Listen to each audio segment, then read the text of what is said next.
Hello friends, ये part वहीं से स्टार्ट होता है जब वैन और मिस्टर यान शादी के बाद पहली बार नाइट स्पेंड करते हैं। इसके बाद जब वैन सुबह उठती है तो वहाँ मिस्टर यान नहीं होता। वैन मिस्टर यान को ढूंढती है पर वो वहाँ नहीं होता। मिस्टर यान वहाँ पर एक नोट छोड़कर गया था जिसमें लिखा था कि वो एक बिजनेस ट्रिप पर गया है। तो वैन कहती है अगर तुम यहाँ नहीं हो तो क्या हुआ, मैं तो कंपनी जा सकती हूँ, कहकर खुश हो रही थी। इसके बाद वो कंपनी जाती है और वो बाहर से कंपनी को देखकर सोचती है ये तो बहुत बड़ी कंपनी है। फिर वैन जैसे ही कंपनी के अंदर जाती है तो वहाँ दो स्टाफ आपस में बात कर रहे थे कि मिस्टर यान की एज बहुत ज्यादा हो गई है और अभी तक उन्होंने शादी नहीं की है, इसका मतलब उनमें कोई प्रॉब्लम होगा। दरअसल कंपनी में किसी को नहीं पता था कि मिस्टर यान ने शादी कर ली है। और वैन जब उनसे ये बात सुनती है तो वो हंसने लगती है। तभी फीमेल स्टाफ उसे देख लेती है और उससे पूछती है कि तुम यहाँ क्या करने आई हो। तो वैन कहती है कि मैं यहाँ इंटर्नशिप के लिए आई हूँ।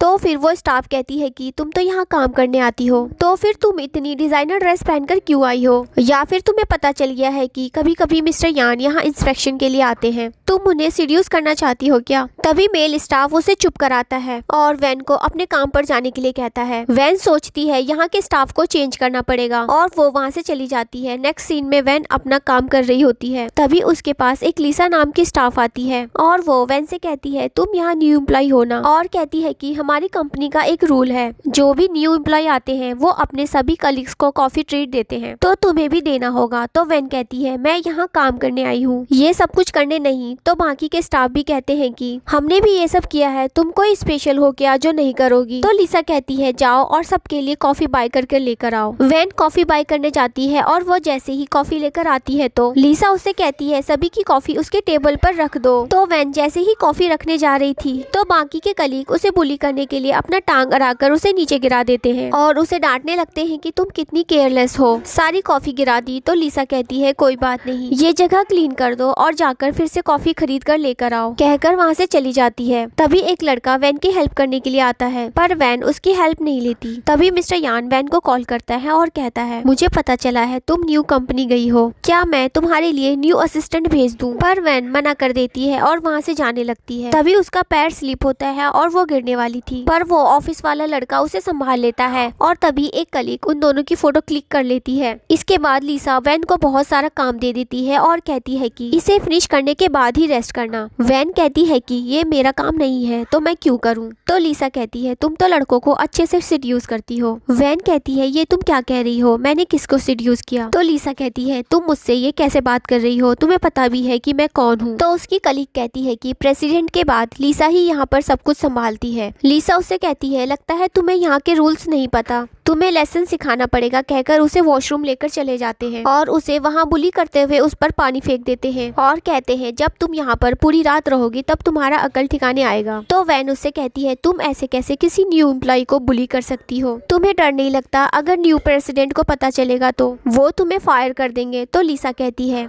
मेरे अंकल यहाँ के पुराने एम्प्लॉय हैं तो वो न्यू प्रेसिडेंट मेरा क्या कर सकता है, तुम अपने बारे में सोचो, कहकर उसे वॉशरूम में बंद करके वहाँ से चले जाते हैं। और उसका फोन भी बाहर छूट गया था। इसके बाद मिस्टर यान को दिखाया जाता है जो अपने बिजनेस ट्रिप से जल्दी वापस आ गया था। वैन को सरप्राइज देने के लिए उसका असिस्टेंट कहता है कि यंग लेडी आपको देखकर बहुत खुश हो जाएंगी। तो वो सीधे वैन की कंपनी चलने के लिए कहता है। दूसरी तरफ वैन को दिखाया जाता है जो हेल्प के लिए चिल्ला रही थी। तभी वही ऑफिस वाला लड़का वहाँ से गुजर रहा था तो वो उसकी आवाज सुनकर उसकी हेल्प करता है और उसे बाहर लेकर आता है। उसके बाद वो लड़का उसकी केयर करता है। तो वैन उससे कहती है वो लिसा ऐसे कैसे न्यू एम्प्लॉय को बुली कर सकती है, उसे कोई कुछ बोलता नहीं है क्या। तो वो लड़का बताता है अभी तक न्यू प्रेसिडेंट ने हमारी कंपनी को पूरी तरह एक्वायर नहीं किया है, तो लिसा ही यहाँ का सब कुछ संभालती है। ऊपर से उसके अंकल भी यहाँ के शेयर होल्डर हैं जिस वजह से कोई भी उसे कुछ नहीं कहता। और वो बताता है कि उसकी बुली करने से एक लड़की ने सुसाइड भी कर लिया था। ये सुनकर वैन गुस्से में खड़ी होती है पर वो गिरने वाली थी।